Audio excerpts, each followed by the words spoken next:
Hello friends, कैसे हैं आप सब। आई होप आप लोग स्वस्थ होंगे, अपनी तैयारी में व्यस्त होंगे। तो जैसा कि यहाँ पर आप लोग देख पा रहे हैं, आज हम यहाँ पे बात करने वाले हैं यूपी पेट 2026 के बारे में। आप सभी के फॉर्म कब स्टार्ट होंगे और यहाँ पर एलिजिबिलिटी क्या है और एज रिलैक्सेशन क्या है, यहाँ पर एज लिमिट क्या रहने वाली है और यहाँ पर आपका क्या सिलेबस रहने वाला है, कंप्लीट इन्फॉर्मेशन आप सभी को मिलने वाली है। इसलिए आप लोग वीडियो को लास्ट तक जरूर वॉच करिएगा।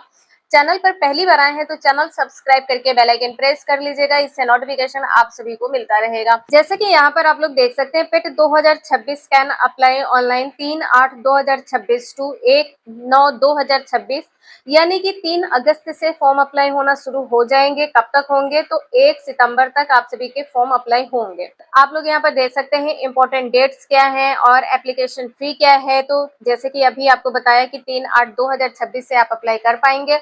लास्ट डेट आप सभी की है 1/9/2026 और जो आप सभी की पे एग्जाम फी है, इसकी लास्ट डेट भी आप सभी की सेम रहने वाली है 1/9/2026। करेक्शन डेट आप लोग जरूर याद रखिएगा 8/9/2026।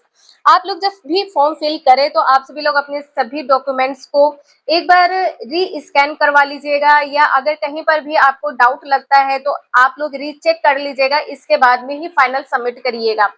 और इसके बाद में यहाँ पर आप लोग देख सकते हैं जो आप सभी की एलिजिबिलिटी रिजल्ट, जो आपका रिजल्ट है ये आपके शेड्यूल कर दिया जाएगा।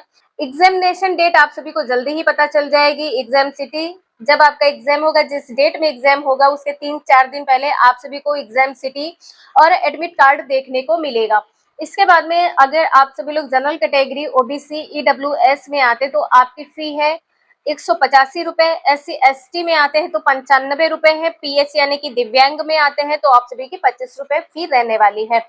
इसके बाद में यहाँ पर एज लिमिट क्या है, तो आप लोग देख सकते हैं कि मिनिमम एज आप सभी की 18 वर्ष होनी चाहिए, मैक्सिमम आप सभी की 40 वर्ष होनी चाहिए।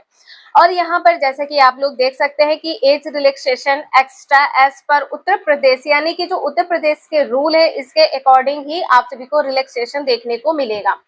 इसके बाद में यहाँ पर आप लोग देख सकते हैं जो प्री एग्जामिनेशन टेस्ट है यूपी SSSC पेट 2026, यहाँ पर आप लोग देख सकते हैं कि आप सभी की जो मिनिमम क्वालिफिकेशन है वो 10th क्लास होनी चाहिए। इसके बाद में यहाँ पर हायर तो आपकी कोई भी डिग्री हो सकती है, जैसे कि आप सभी ने ग्रेजुएशन किया हो या आपने पीजी किया हो। अगर आप सभी का पीजी बीएड है या कोई भी आप सभी की डिग्री है तो आप लोग फॉर्म फिल कर सकते हैं। और जो ये स्कोर कार्ड है ये 3 साल के लिए वैलिड हो गया है। 3 साल तक अगर आपका ये एग्जाम क्लियर हो गया है तो 3 साल तक आप लोग कोई भी फॉर्म फिल कर पाएंगे यूपी SSSC के द्वारा। इसके बाद में यहाँ पर आप लोग देख सकते हैं कि आपको इसमें कौन से प्रूफ लगाने होंगे। आईडी प्रूफ यहाँ पे क्या आपको लगाना होगा, तो जैसे कि अभी आपने देखा है कि जो स्कोर कार्ड है वो 3 साल के लिए वैलिड हो चुका है।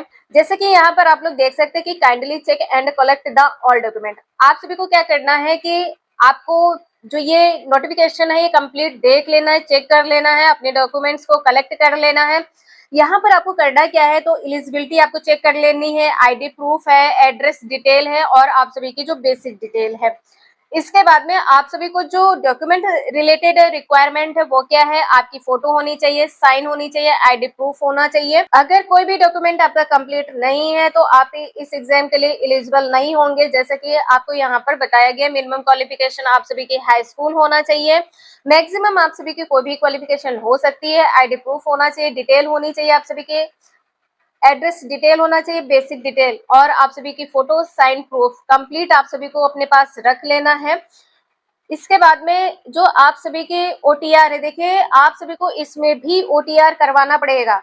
अब जो यूपी SSSC के द्वारा एग्जाम्स हो रहे हैं सभी में आपको ओटीआर करवाना पड़ेगा। तो यहाँ पर आप लोग देख सकते हैं जैसे ही आप लोग ओटीआर पर क्लिक करेंगे आपके सामने न्यू इंटरफेस ओपन हो जाएगा। अप्लाई ऑनलाइन यहाँ पर आपको क्लिक करना है। तो जैसे यहाँ पर आप लोग क्लिक करेंगे एक न्यू इंटरफेस ओपन हो जाएगा। अब यहाँ पर आपको क्या करना है, देखिए यहाँ पर लिखा है do you have a pet 2025 registration number. क्या आप सभी के पास 2025 का रजिस्ट्रेशन नंबर है तो यहाँ पर आपको क्या करना है, यहाँ पर क्लिक करना है, यस कर देना है आपके पास।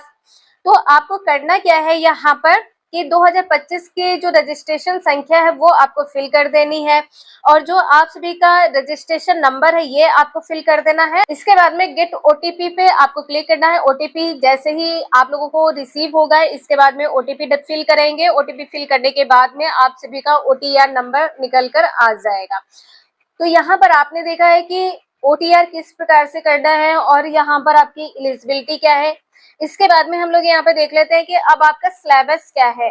अगर आप लोग अदर स्टेट से हैं और पेट एग्जाम का फॉर्म फिल करना चाहते हैं तो जैसे कि क्वालिफिकेशन आपने देख लिया है तो क्वालिफिकेशन तो आपकी सेम रहने वाली है, लेकिन जो यहाँ पर आप सभी की कट ऑफ होगी, आप लोग काउंट किस में किए जाएंगे तो जनरल कैटेगरी में काउंट किए जाएंगे। चाहे आप सभी लोग ओबीसी हो, एससी हो, एसटी हो, जनरल कैटेगरी हो, आपका जो काउंट होगा वो जनरल कैटेगरी में ही काउंट होगा। इसके बाद में हम लोग यहाँ पर सिलेबस देख लेते हैं कि कौन से टॉपिक से या कौन से सब्जेक्ट से कितने क्वेश्चन पूछे जाएंगे। तो चलिए यहाँ पर हम लोग सिलेबस भी देख लेते हैं। जैसे कि यहाँ पर आप लोग देख पा रहे हैं यूपी ट्रिपल एससी पेट 2026 सिलेबस। यहाँ पर आपका सिलेबस क्या रहने वाला है तो आप लोग यहाँ पर देख सकते हैं कुछ इस प्रकार से आपका सिलेबस रहने वाला है, जिसमें आप सभी को प्रश्नों की संख्या 100 देखने को मिलेगी और यहाँ पर 100 का पूर्णांक रहने वाला है। एक क्वेश्चन 1 नंबर का देखने को मिलेगा। इसके बाद में यहाँ पर आप लोग देख सकते हैं कि आप सभी का जो सब्जेक्ट है वो कौन कौन से हैं। तो भारतीय इतिहास से आप सभी के 5 क्वेश्चन पूछे जाएंगे, लेकिन आपको इसमें पढ़ना क्या है, कौन कौन से टॉपिक है। तो सिंधु घाटी की सभ्यता है, वैदिक संस्कृति है, इसके बाद में यहाँ पर है बौद्ध धर्म, जैन धर्म, मौर्य वंश है, गुप्त वंश है, हर्षवर्धन है, राजपूत काल है, सल्तनत काल है, मुगल साम्राज्य, मराठा है, ब्रिटिश राज का अभ्युदय एवं प्रथम स्वतंत्रता संग्राम है, ब्रिटिश राज का सामाजिक आर्थिक प्रभाव है। ये सभी टॉपिक आपको हिस्ट्री में दिए गए हैं, आपको पढ़ना है। इसके बाद में हिस्ट्री में आप सभी का एक जो एनएम है, इससे 5 क्वेश्चन पूछे जाएंगे, यानी कि जो भारतीय राष्ट्रीय आंदोलन है, स्वाधीनता आंदोलन के प्रारंभिक वर्ष से स्वदेशी तथा सविनय अवज्ञा आंदोलन, जो महात्मा गांधी तथा अन्य नेता की भूमिका से संबंधित होंगे, क्रांतिकारी आंदोलन तथा उग्र राष्ट्रवाद का उदय है, विधायी संशोधन तथा ब्रिटिश इंडिया एक्ट 1935 से, भारत छोड़ो आंदोलन है, आजाद हिंद फौज तथा नेता सुभाष चंद्र बोस से संबंधित 5 नंबर के क्वेश्चन पूछे जाएंगे। इसके बाद में यहाँ पर आप सभी के जो जियोग्राफी है, इससे भी 5 नंबर के क्वेश्चन पूछे जाएंगे। कौन कौन से टॉपिक हैं तो भारत एवं विश्व का जो भौतिक भूगोल है ये आपको पढ़ना है। नदियां तथा नदियों की घाटी है, भूजल संसाधन है, पर्वत पहाड़ियां तथा हिमनद है, मरुस्थल तथा शुष्क क्षेत्र है, वन है, खनिज संसाधन है। इसके बाद में भारत एवं विश्व का राजनीतिक भूगोल है, जलवायु तथा मौसम है, टाइम जोन है, जनसांख्यिकी परिवर्तन तथा प्रवास है। इंपॉर्टेंट टॉपिक है, आप लोग इसे जरूर पढ़ लीजिएगा। इसके बाद में यहाँ पर है भारतीय अर्थव्यवस्था यानी कि इकोनॉमिक है, इससे भी 5 नंबर के क्वेश्चन पूछे जाएंगे, यानी कि 5 को 20, आप सभी को 20 नंबर यहाँ पर देखने को मिलेंगे। भारतीय अर्थव्यवस्था 1947 से 1991 तक है, योजना आयोग तथा पंचवर्षीय योजनाएं हैं, मिश्रित अर्थव्यवस्था का विकास है, निजी एवं सार्वजनिक क्षेत्र है, हरित क्रांति, दुग्ध विकास एवं ऑपरेशन फ्लड है। इसके बाद में यहाँ पर आपको बैंकों का राष्ट्रीयकरण तथा सुधार देखने को मिलेगा। वर्ष 1991 में आर्थिक सुधार तथा उसके बाद की अर्थव्यवस्था है। 2014 के पश्चात आर्थिक सुधार है, इसमें आपको कृषि सुधार, ढांचागत सुधार, श्रम सुधार, आर्थिक सुधार और जीएसटी सुधार देखने को मिलेगा। इसके बाद में यहाँ पर है भारतीय संविधान एवं लोक प्रशासन, Indian constitution and public administration से संबंधित 5 नंबर के क्वेश्चन देखने को मिलेंगे, जिसमें आपसे कोई भारतीय संविधान की मुख्य विशेषताएं हैं, राज्य के नीति निर्देशक सिद्धांत है, मौलिक अधिकार कर्तव्य है, संसदीय प्रणाली है, संघीय प्रणाली है, संघ एवं केंद्र शासित प्रदेश, केंद्र राज्य संबंध है, न्यायिक ढांचा, सर्वोच्च न्यायालय, उच्च न्यायालय है, जिला प्रशासन है, स्थानीय निकाय तथा पंचायती राज संस्थाएं हैं। इसके बाद में आप सभी को पढ़ना क्या, देखिए यहाँ पर कहा गया है सामान्य विज्ञान। सामान्य विज्ञान में कोई टॉपिक नहीं दिए गए हैं, आपको सब्जेक्ट दिए गए हैं, आपको कंप्लीट पढ़ना होगा और ऑल पढ़ना होगा। चाहे आप सभी का फिजिक्स हो, केमिस्ट्री हो, बायो है, चाहे आपका भौतिक विज्ञान हो, रसायन विज्ञान हो या जीव विज्ञान है, कंप्लीट आपको पढ़ना है और 5 नंबर के क्वेश्चन इसमें पूछे जाएंगे। इसके बाद में प्रारंभिक अंकगणित में पूर्ण संख्या, भिन्न तथा दशमलव है, प्रतिशत है, साधारण अंकगणितीय समीकरण है, वर्ग एवं वर्गमूल है, घातांक एवं घात है, औसत है। 5 नंबर के क्वेश्चन है। इसके बाद में आप सभी की हिंदी है, जिसमें संधि, विलोम, पर्यायवाची, वाक्यांश के लिए एक शब्द, लिंग है। जैसे कि यहाँ पर आपने इस चैनल पर देखा है कि आप सभी को हिंदी इस प्रकार से पढ़ाई जाती है और आपने प्रीवियस कई एग्जाम्स भी क्लियर किए हैं। यहाँ पर आप सभी को हिंदी ऐसे पढ़ाई जाती है कि आप लोगों को चीजें समझ में आ जाए, आपको रटना नहीं पड़ता है, आपको समझ में आ जाता है। इस प्रकार से यहाँ पर पढ़ाया जाता है। इसके बाद में है संस्कृत, भिन्नार्थक शब्द है, मुहावरे, लोकोक्तियां, सामान्य अशुद्धियां, लेखक और रचनाएं, जिसमें आपको गद्य उपपद्य से संबंधित क्वेश्चन 5 नंबर के देखने को मिलेंगे। इसके बाद में है यहाँ पर सामान्य अंग्रेजी में कंप्लीट ग्रामर आपको पढ़ना है। अपठित गद्यांश पर आधारित प्रश्न भी पूछे जाएंगे। तर्क शक्ति में यानी कि जो आप सभी की रीजनिंग है, यहाँ पर 5 नंबर के क्वेश्चन है, जिसमें वृहत एवं लघु है, क्रम एवं रैंकिंग है, संबंध, समूह से भिन्न को अलग करना, कैलेंडर, घड़ी है, कारण और प्रभाव है, कोडिंग डिकोडिंग है, निगमनात्मक तर्क, कथन विश्लेषण एवं निर्णय, इससे संबंधित क्वेश्चन आपके पूछे जाएंगे। इसके बाद में यहाँ पर 10 नंबर के क्वेश्चन आप सभी के समसामयिकी यानी कि करंट अफेयर से पूछे जाएंगे। भारतीय एवं वैश्विक से संबंधित 10 क्वेश्चन है। सामान्य जागरूकता यानी कि आप सभी की जो जीएस है, जैसे कि आप लोग यहाँ पर साइंस पढ़ेंगे, हिस्ट्री पढ़ेंगे, जियोग्राफी पढ़ेंगे, पॉलिटी पढ़ेंगे। इस प्रकार यहाँ पर ये भी टॉपिक आपका पूरा कंप्लीट हो जाएगा, जितने टॉपिक यहाँ पर दिए गए हैं। जैसे भारत के पड़ोसी देश है, देश, राजधानी एवं मुद्रा है, भारत के राज्य तथा केंद्र शासित प्रदेश है, भारतीय संसद, राज्यसभा, लोकसभा, विधानसभा, विधान परिषद, राष्ट्रीय एवं अंतर्राष्ट्रीय दिवस, विश्व संगठन एवं उनके मुख्यालय है, भारतीय पर्यटन स्थल है, भारत की कला एवं संस्कृति है, भारत एवं विश्व के खेल है, भारतीय अनुसंधान संगठन है, प्रसिद्ध पुस्तकें और लेखक है, पुरस्कार एवं विजेता है, जलवायु परिवर्तन एवं पर्यावरण है। 10 क्वेश्चन यहाँ से आपके पूछे जाएंगे। इसके बाद में भी यहाँ पर आप लोग देख सकते हैं कि अपठित हिंदी गद्यांश के विवेचन एवं विश्लेषण गद्यांश 10 नंबर 5 प्रश्न पूछे जाएंगे। ग्राफ की व्याख्या एवं विश्लेषण 2 ग्राफ लिखा है 10। इसमें कहा गया प्रत्येक पर 5 प्रश्न होंगे, 5 दूना 10 यानी कि 5 प्रश्न 10 नंबर के होंगे। तालिका की व्याख्या एवं विश्लेषण 02 तालिकाएं हैं, इसमें भी आपको 5 प्रश्न देखने को मिलेंगे।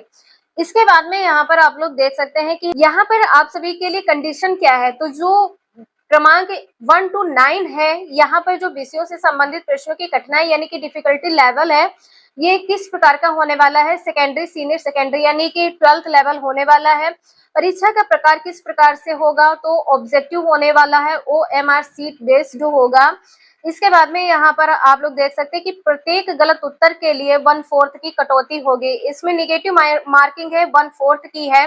अगर आप सभी के 4 क्वेश्चन गलत हैं तो एक सही क्वेश्चन आपका कट हो जाएगा, इस बात का ध्यान रखिएगा। इसके बाद में यहाँ पर लिखित परीक्षा के संबंध में जो विशेष नोट है, इस प्रकार से आप लोग देख सकते हैं। जो नॉर्मलाइजेशन की प्रक्रिया है, इससे संबंधित भी यहाँ पर आपको बताया गया है। इसके बाद में जो आपका स्कोर कार्ड है, जैसे कि आपने पहले ही देख लिया कि 3 वर्ष के लिए वैलिड होने वाला है। और यहाँ पर उत्तर प्रदेश के आरक्षित श्रेणी के सभी अभ्यर्थी आवेदन में अपनी श्रेणी अवश्य अंकित करें। अगर आप लोग जनरल से हैं तो जनरल में फिल करें, SC ST से हैं तो SC ST OBC फिल करें। इसके बाद में यहाँ पर कहा गया है कि अभ्यर्थी के अनर्ह होने के संबंध में आयोग का निर्णय अंतिम होगा कि आप लोग एलिजिबल हैं या नहीं है। हाई स्कूल अथवा समकक्ष उत्तीर्ण परीक्षा के प्रमाण पत्र में अंक जन्मतिथि ही मान्य होगी। यानी कि जो आप सभी के हाई स्कूल का प्रमाण पत्र सर्टिफिकेट है, जो वहां पर डेट मेंशन है, आपकी बर्थ डेट, वही यहाँ पर वैलिड होगी। इसके बाद में यहाँ पर कहा गया है कि आयोग द्वारा परीक्षा की तिथि, समय, परीक्षा जनपद तथा परीक्षा के केंद्र आदि के संबंध में सूचना प्रवेश पत्र के माध्यम से अनुक्रमांक सहित दी जाएगी। तो जब आपका एग्जाम होगा उसके कुछ टाइम पहले आप सभी को इन्फॉर्म कर दिया जाएगा कि आप सभी का एग्जाम कब है, किस डेट में है और सेंटर कहाँ पर आपका गया, सिटी क्या है, ओवरऑल आपको देखने को मिल जाएगा। और जैसे कि आपको पता है कोई भी फॉर्म आता है तो 2-2.5 महीने के बाद में ही उसका एग्जाम होता है। तो आप सभी के पास लगभग 2-2.5 महीने का टाइम है, इसलिए आप लोग अपनी तैयारी शुरू कर दीजिएगा। तो यहाँ पर आप लोगों ने यूपी पेट की कंप्लीट इन्फॉर्मेशन देख ली है। अगर आप सभी को कोई डाउट है या कुछ भी समझ में नहीं आया तो प्लीज हमें कॉमेंट करके जरूर पूछें। वीडियो यूजफुल लगी हो तो लाइक, शेयर एंड सब्सक्राइब जरूर करें। Thank you for watching this video.